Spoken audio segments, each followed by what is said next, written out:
The United States remains one of the only developed countries in the world that does not provide free care for young children. Among its other effects, the pandemic has shined a bright light on how a lack of childcare infrastructure further devastates families and exacerbates the stressors facing parents, especially mothers, especially working mothers.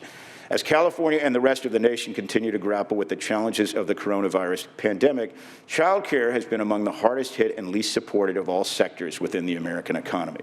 Well before the onset of the current crisis, California's parents have long struggled to find and afford childcare that meets their needs. And childcare businesses have equally struggled to balance the cost of providing quality, developmentally appropriate care with the limited revenues available to them. The pandemic has exacerbated these existing childcare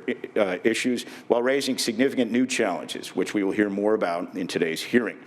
During the pandemic, many child care programs have been forced to close, some for a period of time and others permanently. While many have since reopened, they have found themselves operating with decreased enrollment and increased instability due to the ongoing impacts of the pandemic. This new reality poses a dire threat to many child care programs, which were already operating on razor-thin margins and lack the financial reserves to weather normal economic downturns, much less something as profound as the recession caused by the pandemic.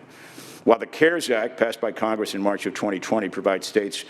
states with $3.5 billion through the Child Care and Development Block Grant to support access to child care, this level of funding has proven insufficient to meet the need, especially as the pandemic has stretched on. Meanwhile, child care businesses have done their best to continue to serve the children of essential workers and others who rely on child care in order to participate in the workforce. According to research, without significant federal investment, half of America's child care capacity is currently at risk of permanent closure.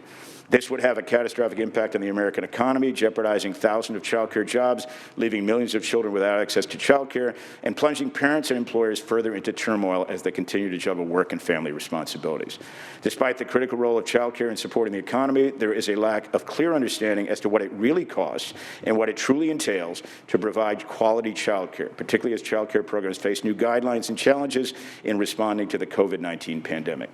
The goal of today's hearing is to examine some of these issues in depth across a wide variety of perspectives from experts, participants in the field, with the goal of starting a much-needed conversation about not only how to better address issues as we make our way through the resolution of the current crisis, but how to devise better policies and solutions moving forward, ones that will not only benefit California's working families and the child care providers supporting them, but offer the keys to a better life and a more dynamic California economy as well.